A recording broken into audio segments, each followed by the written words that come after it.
सबसे पहले बजट पे मैं राष्ट्रपति जी के अभिभाषण पर धन्यवाद करता हूं और ये मेरा सौभाग्य रहा है कि मुझे पहले भी कई बार राष्ट्रपति जी के अभिभाषण पर धन्यवाद करने का अवसर मिला है। नो गलत।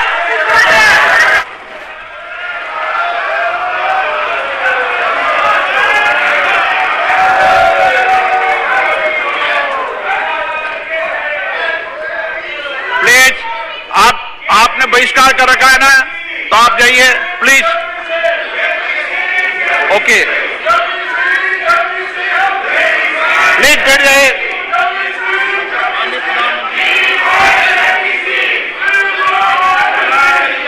माननीय अध्यक्ष जी, एक मिनट बैठिए।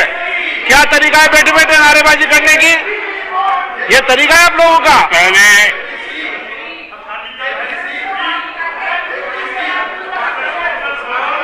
देखिए माननीय सदस्य, मैं पुनः आपको चेतावनी दे रहा हूं, नहीं तो मुझे नेम करना पड़ेगा आपको।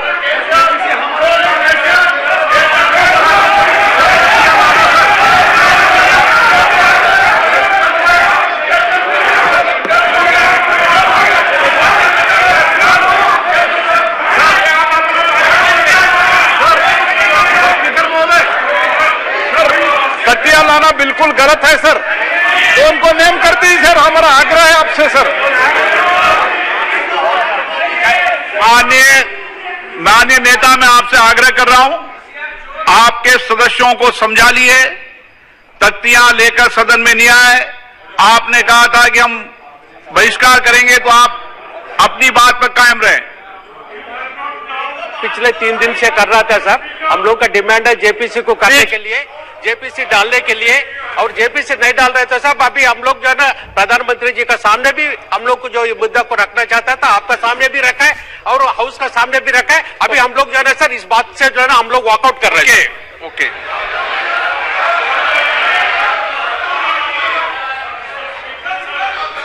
बैठ जाइए आप।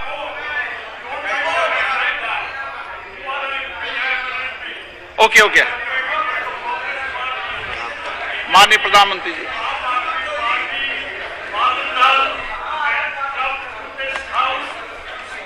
आदरणीय अध्यक्ष जी,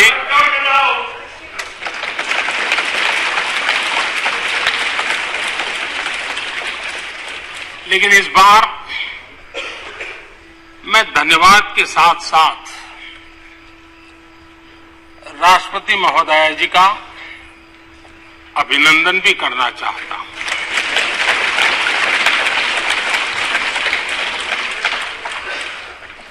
अपने विजनरी भाषण में राष्ट्रपति जी ने हम सबको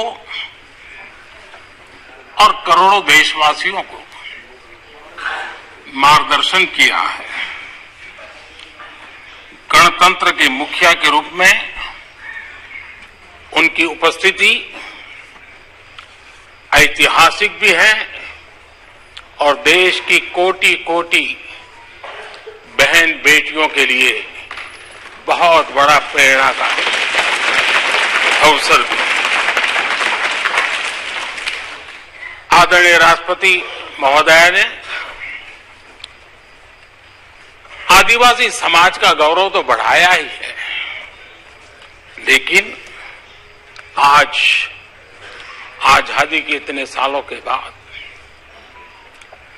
आदिवासी समाज में जो गौरव की अनुभूति हो रही है, उनका जो आत्मविश्वास बढ़ा है,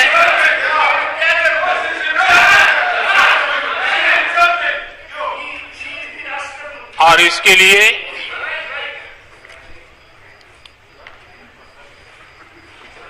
ये सदन भी और देश भी उनका आभारी हूं। राष्ट्रपति जी के भाषण में संकल्प से सिद्धि तक की यात्रा का बहुत बढ़िया तरीके से एक खाका खींचा गया। एक प्रकार से देश को अकाउंट भी दिया गया, इंस्पिरेशन भी दिया गया।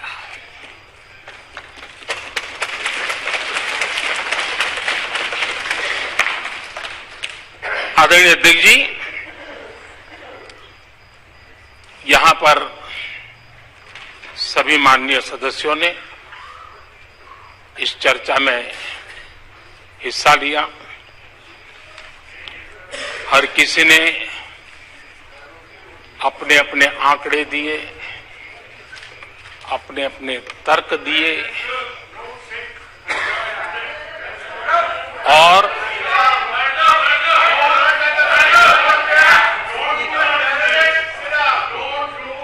अपनी रुचि, प्रवृत्ति, प्रकृति के अनुसार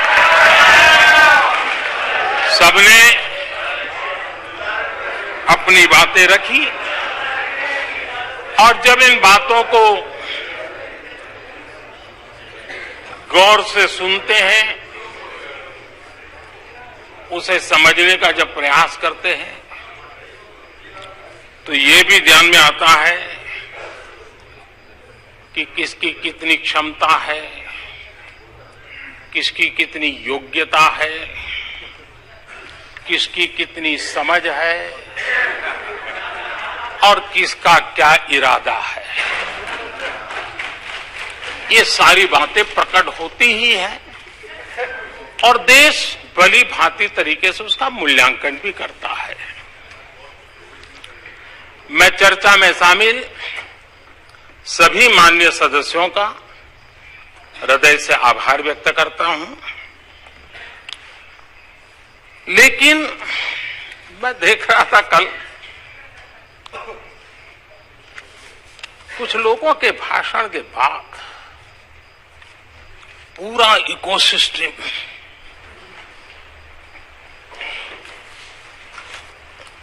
समर्थक उछल रहे थे और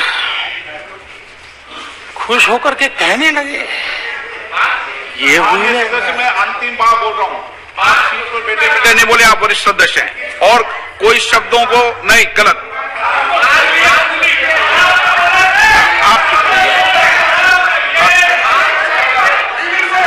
नो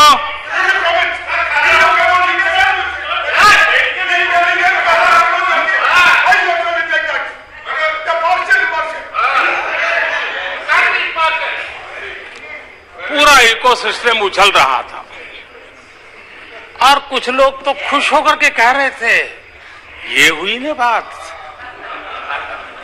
बड़ा शायद नींद भी अच्छी आई होगी, शायद आज उठ भी नहीं पाए होंगे।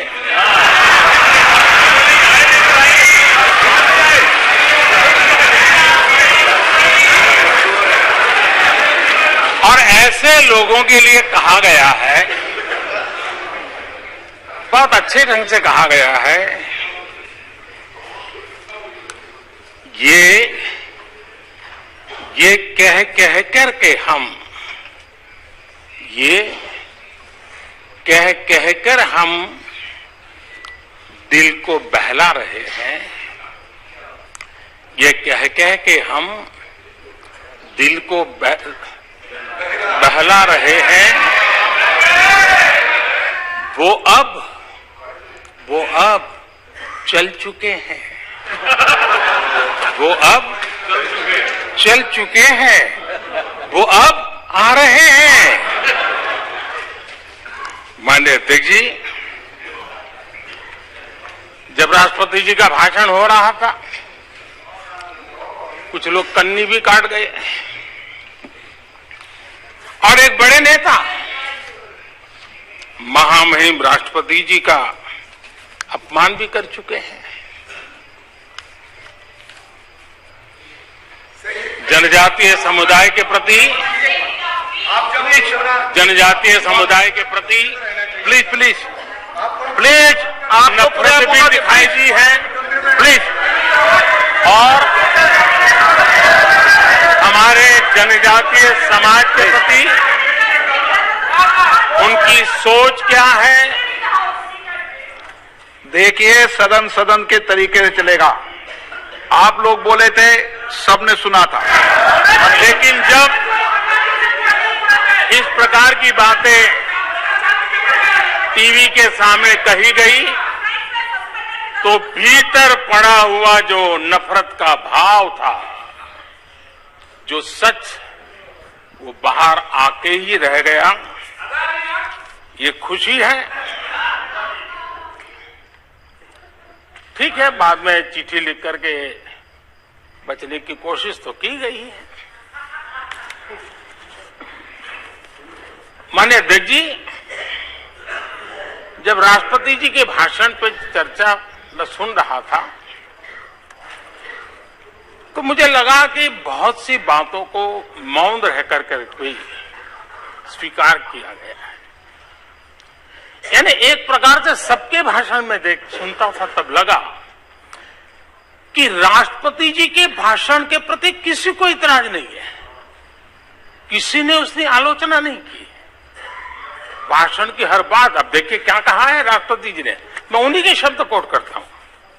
राष्ट्रपति जी ने अपने भाषण में कहा था, जो भारत कभी अपनी अधिकांश समस्याओं के समाधान के लिए दूसरों पर निर्भर था, वही आज दुनिया की समस्याओं के समाधान का माध्यम बन रहा है।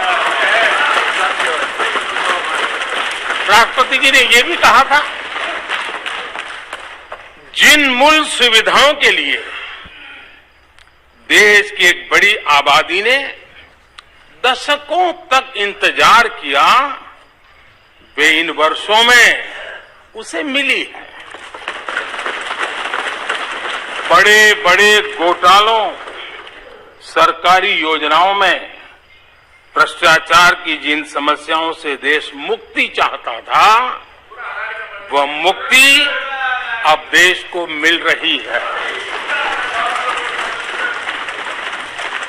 पॉलिसी पैरालिसिस की चर्चा से बाहर आकर आज देश और देश की पहचान तेज विकास और दूरगामी दृष्टि से लिए गए फैसलों के लिए हो रही है।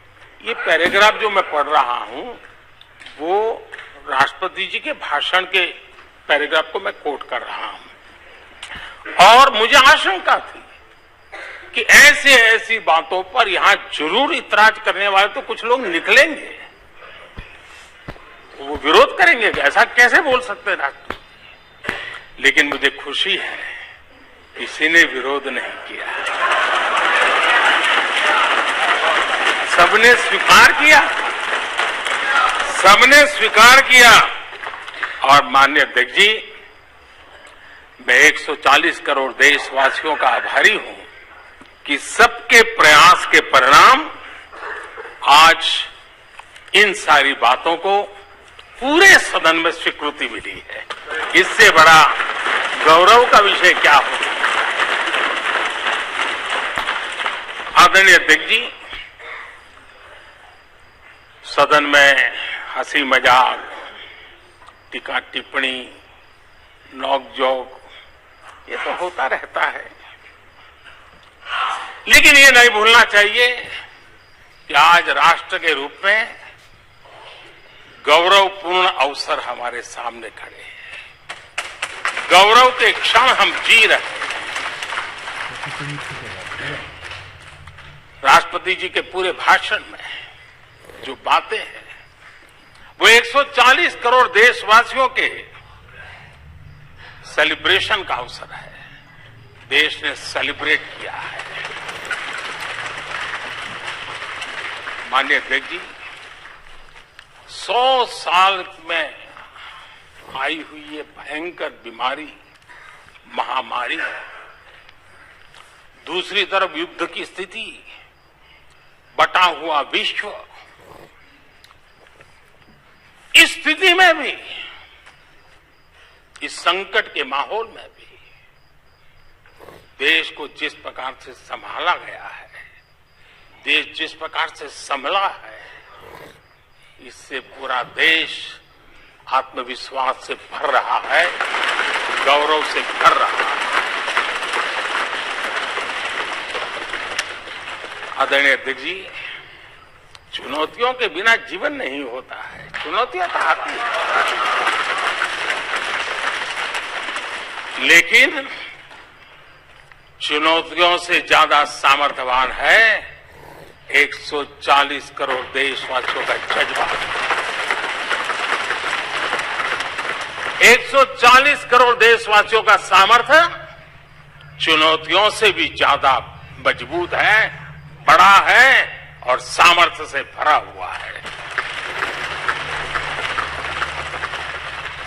इतनी बड़ी भयंकर महामारी, बटा हुआ विश्व,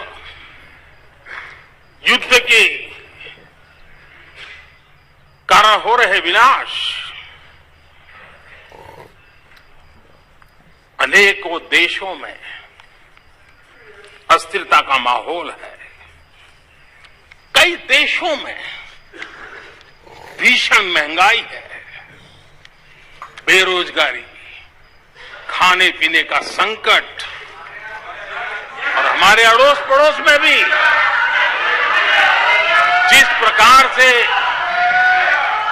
हालत बने हुई है, ऐसी स्थिति में माननीय अध्यक्ष जी, कौन हिंदुस्तानी इस बात पे गर्व नहीं करेगा कि ऐसे समय में भी देश दुनिया की 5वीं बड़ी अर्थव्यवस्था है।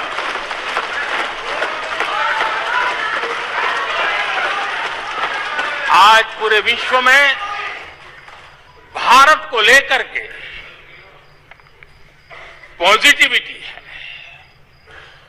एक आशा है, भरोसा है। और माननीय अध्यक्ष जी, ये भी खुशी की बात है